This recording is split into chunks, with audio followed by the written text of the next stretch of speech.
Hi, my name is Lynsey. I'm a circus artist based in the United States, and I'm currently self isolated in Roanoke, Virginia. The COVID-19 pandemic has had an impact on all of us globally, and as an artist, I know firsthand how it's impacted my financial security, my mental health, and my feeling of connectedness to my community. Before this crisis started, I was working on a project to honor Mental Health Awareness Month in collaboration with other artists, and I wanted to find a way to still honor Mental Health Month because I truly feel that circus arts can be a catalyst for positive social change. Thankfully, through my circus arts studio, Circulation, we were able to secure funds for 5 microgrants thanks to a generous anonymous donor. These microgrants supported incredibly talented circus artists from across the world and across disciplines in creating work that honors Mental Health Month. By bringing this art to life in your home, we hope that you feel a sense of connectedness and that it inspires you to continue this conversation around mental health.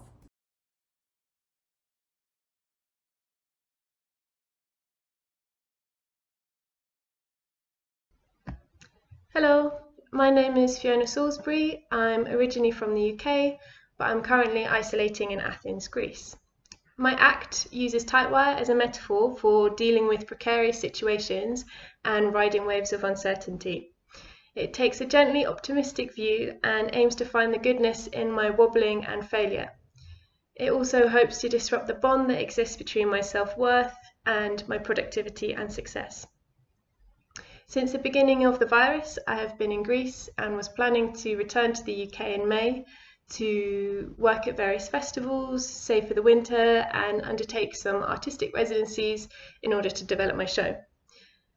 But with the future so uncertain, I have been adapting to the idea for staying in Greece a little bit longer, and I'm also really lucky that I've been able to put my tightwire on the roof of my apartment building, so I've been able to practice, which I'm really grateful for.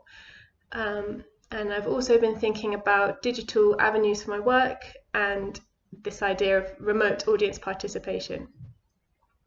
For me, the coronavirus has been a massive reminder of my privileges, and I'm really grateful for my current situation as well as that of my loved ones. My dad is a key worker in the UK, which does worry me, especially as I am unable to travel home to my family at the moment. But again, I'm really grateful for things like video call. I've been really inspired by how the artistic community has responded to the virus. So I was really keen to be involved with this project, especially in its relation to mental health, which is even more important at these times.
And action. Hi, my name is Sabine. I'm originally from Cape Town, South Africa, and now I'm based in Montreal. Today I'll be presenting a piece that I'm working on rope, which is actually not my main discipline, but it's a new hobby that I've picked up and I'm super in love with it. The piece today is tackling, or mainly unraveling the way we grieve and the grief process, and how we rebuild ourselves and the people around us through honoring the memory of the loved one that we lost. So thank you. Enjoy. Run from me, darling. Run, my good wife. Run from me, darling.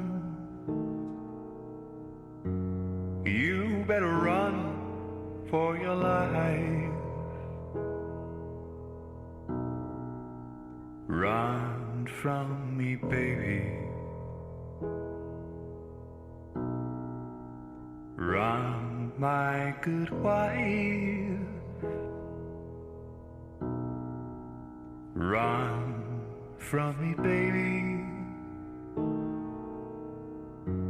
You better run for your life. And each time I see you, I contemplate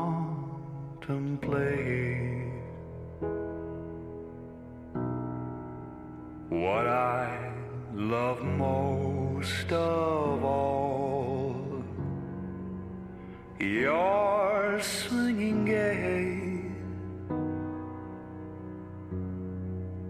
Run from me, darling. Run, my good wife. Run from me, darling. You better run for your life.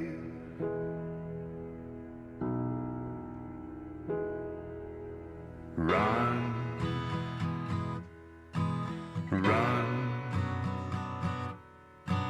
run, run, run, run, run, run, run.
Hi, my name is Jessica Niven, and I'm a circus artist from Australia, but for the last 5 years I've been based in London. I've often come over to Seattle, where I was quarantined until last Saturday, the 9th of May, when my visa came to an end.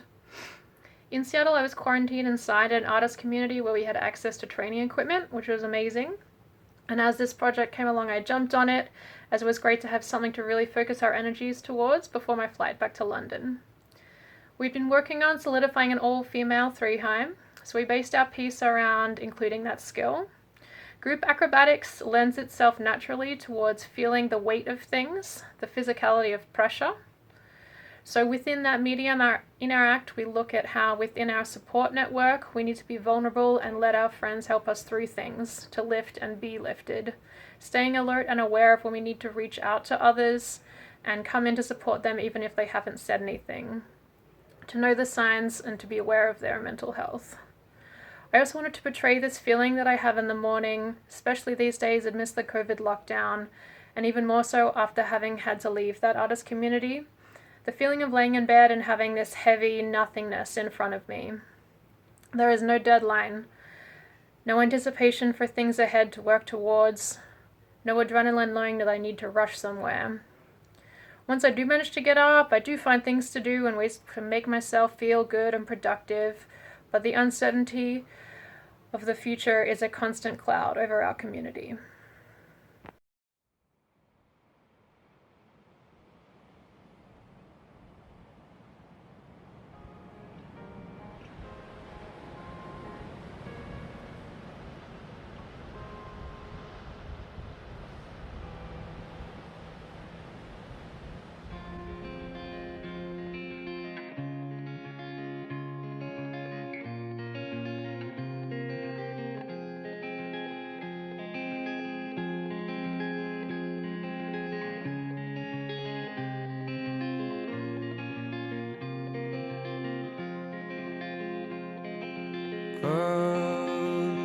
Kvöldið okkar og vorum var Glasgow. Við skulum tjalda í grænum berjamó. Leitum með vínum í lundin frá í gær. Lindin þar niðar og virkir Ísland grær. Leikur í ljósum, lokkum og ángandi rósum. Leikur í ljósum,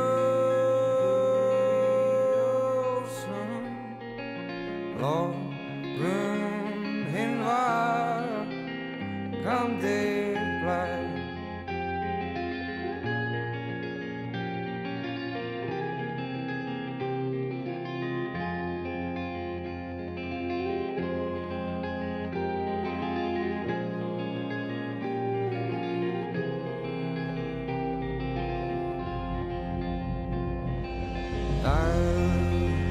Perlur glitra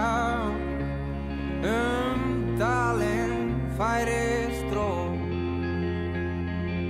Draumar þess rætast sem gistir var Glasgow og klæð rauðu skinni á krækilingislag.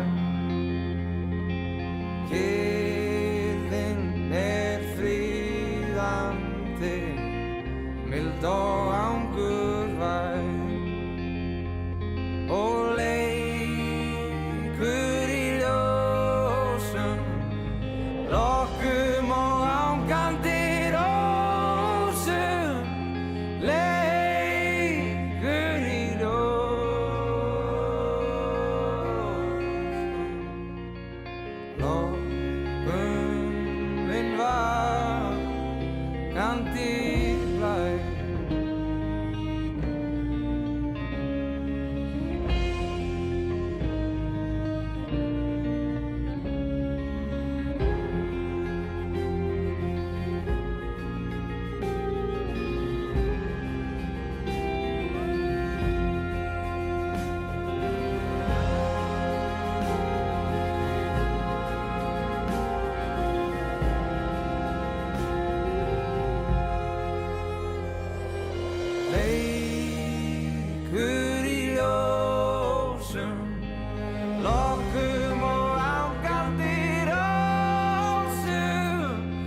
lågum en vakandi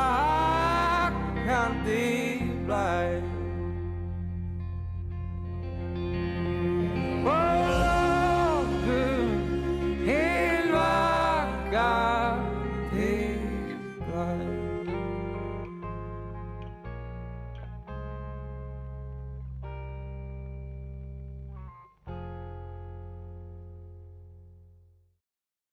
Hi, my name is Matylda Górska.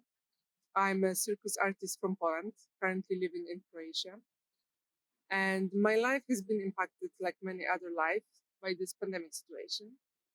But I chose to see rather a creative opportunity in this situation than the negative side.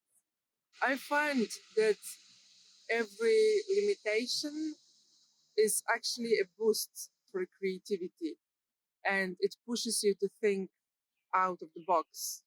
It pushes you to go out of your comfort zone. And for me, it worked like this. I chose to see it like this, that it could be a period of a creative research, of training. I created one new act. I posted more videos than ever. I mastered a new circus tool. And the second thing that I wanted to talk to you about is my act, which shows exactly this. It shows how to find the freedom in this situation. And it's closely related to the topic of mental health, because for me, this inner freedom is one of the key ingredients of the mental health. For me, it was through the movement, through the hula hoops, that finally bring me out, give me the freedom, and let me find the way out of the situation. I hope that all of you will find your own creative ways, because for everybody, your inner freedom is different, but you need to search for it deep in your heart.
Hi, my name is Sarah Muehlbauer. I'm from the United States, Sheboygan, Wisconsin currently, and I wanted to include this video for Mental Health Awareness Month. So red tape is performed with dance and aerial rope with a red line marking the aerial space that is just above my standing reach. It builds off previous circus work I've created around boundaries, limits, physical, and mental health. The idea of red and tape through color and form might bring up images of aggression, violence, passion, beauty, stopping points, if we're talking about red as a color, and then red tape specifically. As a performance limit, it's a focal point that marks a sort of limited or unlimited lifespan, or timeline, or length of rope. Red tape is a phrase culturally associated with blocks in bureaucratic processes. Such issues are common to those who deal with social welfare, access, and healthcare systems that both help and harm individuals' pursuit of well-being. I have experienced as much personally, and as a counter-maneuver, the performance of circus has been a chosen struggle, an act of overcoming what's difficult, and being seen for it. I want the piece to be an expression of life force that can be achieved under enforced limits while acknowledging both a light and dark side. As to how COVID-19 has affected my life as an artist, my experience is colored by my life as an athlete living with autoimmune disease I suffer from mental health issues as a result of ongoing related trauma. That is not said to invoke your pity, but to provide some understanding that COVID-19 has essentially slowed the rest of life down to my pace. The world has been given an illness that just keeps coming and it can't predict. It is uncertain about its best treatment and outcome, and this is my everyday reality. Social isolation, losing work, uncertainty of path have been repeat experiences for me over many years, and are certainly true now. I have worked as a movement teacher doing aerial and choreography, and I have performed and led collaborative work as part of my income and identity for some years now. And I would love to say that life and progress are a fluid ascent, but in my experience they aren't. So at the same time, I also believe that limits breed creativity, and I love short-term video projects. This has been an answer for me to keep inspired and sort of in public view at times when I have lacked access to space, access to health, any number of things that can prevent you from sort of living a life in the public eye as a performer. I believe circus is a mental health tool for many of us, and that it can inspire inner sparks and outer flames with its aesthetic virtuosity. Limits provide a container to expand into.